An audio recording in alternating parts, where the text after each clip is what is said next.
এই মুহূর্তে গুরুত্বপূর্ণ খবর, খড়দায় তৃণমূল কংগ্রেসের পার্টি অফিসে গন্ডগোল এবং সেখানে যথেষ্ট উত্তেজনা ছড়িয়েছে। আমরা সরাসরি চলে যাব সেখানে। আপনাদের জানিয়ে রাখি, খড়দা বিধানসভা কেন্দ্রের ঘটনা, যথেষ্ট উত্তেজনা ছড়িয়েছে ওই এলাকায়। তৃণমূল কংগ্রেসের পার্টি অফিসে ভাঙচুরের অভিযোগও রয়েছে। আপনারা সেই ছবি এই মুহূর্তে দেখতে পাচ্ছেন কলকাতা টিভির পর্দায়। আপনাদের জানিয়ে রাখি, খড়দা বিধানসভা কেন্দ্রের ঘটনা।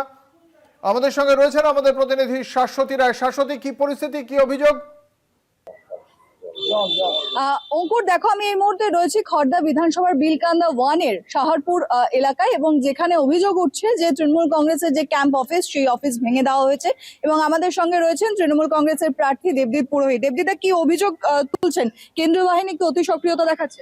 এখানে লোকাল পুলিশ যারা আছে, এরকম এক্সেসেস, আমি তো আপনাকে বলছি যে আমিও তো 25 বছর সাংবাদিকতা করেছি, প্রচুর ইলেকশনস কভার করার অভিজ্ঞতা আছে। আজকে এখানকার খবর আমি সকাল থেকে পাচ্ছি, এবং তারপর আমি এখানে আসার পর সাধারণ মানুষ আমাকে ঘিরে ধরে পুলিশের যে এক্সেসের কথা বলছেন, আমি নামটাও এখানে বলতে চাই। নিউ ব্যারাকপুর থানার একজন অফিসার মৃত্যুঞ্জয় মণ্ডল এখানে বাড়িতে বাড়িতে ঢুকে লোকের ওপর অত্যাচার করেছে। He doesn't have any business বাড়ির ভেতরে যাওয়ার। মহিলারা এসে আমাকে কমপ্লেন করে গেছেন যে উনি কি বাড়াবাড়িটা করেছেন। এখানে তৃণমূলের ক্যাম্প অফিস ভেঙেছে, 100 মিটারের মধ্যে নাকি ওটা হয়েছে। কেউ কিন্তু সেটা যে 100 মিটারের মধ্যে সেটা কিন্তু প্রমাণ দেয়নি।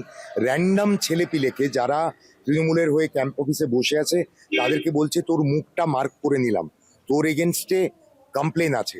কি কমপ্লেন আছে সেটা কিন্তু কিছু বলছে না, বলে তাদের কলার ধরে তাদের টানছে, তাদের হ্যারাস করছে।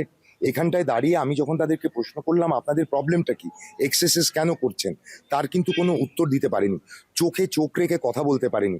মহিলারা এসে বলেছে যে অকথ্য ভাষায় গালিগালাজ করেছেন এখানকার মহিলাদের, সেটা ওনারা মুখে আনতে পারছেন না।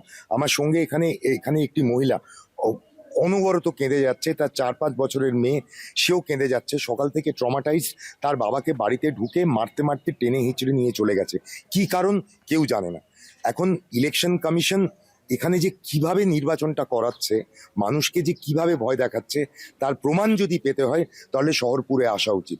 আননেসেসারি এরা মানুষকে টর্মেন্ট করিয়ে, ভয় দেখিয়ে, এরা যারা মানুষ সহজভাবে শান্তিপূর্ণভাবে যারা ভোট দেওয়ার চেষ্টা করছেন তাদেরকে এনারা বারবার ওনারা হ্যারাস করছেন। এইটাই হচ্ছে সব থেকে বড় সমস্যা। এবং যেটা অদ্ভুত লাগে, পুলিশ অবজারভার তাকে ফোনে পাওয়া যায় না, জেনারেল অবজারভার তাকে ফোনে পাওয়া যায় না।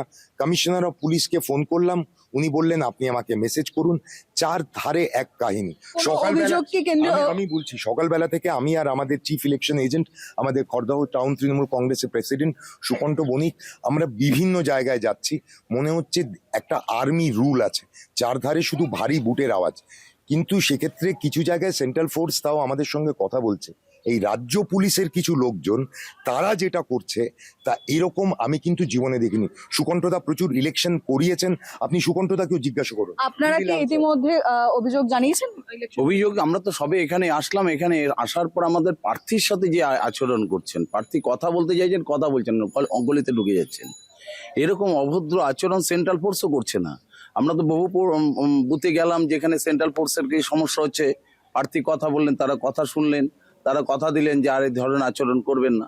এখানে তো আমাদের পশ্চিমবঙ্গ পুলিশ তারা কথা শুনছে না। নিউ ব্যারাকপুর থানায় একজন এসআই, তার ভাবভঙ্গি দেখলে মনে হচ্ছে তিনি ডিজিটি র্যাঙ্কে আছেন। রাজ্য পুলিশের তরফ থেকে অসহযোগিতার অভিযোগ এবং হ্যারাসমেন্টের অভিযোগ উঠছে এই মুহূর্তে শহরপুর এলাকায়, এবং যেখানে এলাকা যথেষ্ট থমথমে হয়ে রয়েছে। বিভিন্ন ভোট কেন্দ্রের বাইরে একাধিক লম্বা লাইন তুমি দেখতে পাবে, সেই ছবিও আমি তোমাকে দেখাচ্ছি অঙ্কুর। দীর্ঘ লাইন রয়েছেন। প্রার্থী দেবদীপ পুরোহিত তিনি নিজে ভোট গ্রহণ কেন্দ্রের ভেতরে ঢুকে তার এজেন্টদের সঙ্গে কথা বলবেন, এবং সম্পূর্ণভাবে খড়দহ বিধানসভার মতন একটি বিধানসভা, গুরুত্বপূর্ণ বিধানসভা, যেখানে বলা যায় যে প্রত্যেক বছর একটি শান্তিপূর্ণ ছবি দেখতে পাওয়া যায়, সেখান থেকে তৃণমূলের তরফ থেকে যে অভিযোগ উঠছে যে অতি সক্রিয়তা রয়েছে রাজ্য পুলিশের। শুধুমাত্র কেন্দ্রীয় বাহিনী নয়, কেন্দ্রীয় বাহিনীর নিরাপত্তার সঙ্গে সঙ্গে রাজ্য পুলিশের অতি সক্রিয়তা এলাকা জুড়ে দেখতে পাওয়া যাচ্ছে। শাশ্বতী, এখানে কোনো ভোটাররা কি ভোট প্রক্রিয়া নিয়ে কোনো অভিযোগ তুলেছেন? কারোর সঙ্গে কথা বলা সম্ভব? দেখো, ভোট প্রক্রিয়া নিয়ে কোনো অভিযোগ নেই। সব থেকে বড় বিষয়, আমি যে বিষয়টা তোমায় বারবার বলছি অঙ্কুর, আমাদেরকেও এই জায়গা থেকে আটকে দেওয়া হচ্ছে যে আমরা ভোট গ্রহণ কেন্দ্রের ভেতরেও প্রবেশ করছি না। তার অনেক বাইরে পর্যন্ত আমাদের অবস্থান রয়েছে। আমাদের কাছে ইলেকশন কমিশনের যাবতীয় যে নথি রয়েছে তারপরেও কিন্তু আমাদেরকে সেই জায়গায় পর্যন্ত পৌঁছাতে দেওয়া হচ্ছে না। সেক্ষেত্রে সাধারণ মানুষ নিজের ভোটাধিকার প্রয়োগ করতে রাস্তায় দাঁড়িয়ে রয়েছেন, তাদের দীর্ঘ লাইন রয়েছে ভোট গ্রহণ কেন্দ্রের বাইরে। কার্যত সশস্ত্র বাহিনী যে ওয়াকিবহল দেখাচ্ছে, সেই পরিস্থিতি দাঁড়িয়ে মানুষের মধ্যে একটা আতঙ্ক তৈরি হওয়ার চেষ্টা শাশ্বতী, হচ্ছে। তুমি কারণ আমাদের সঙ্গে থাকো।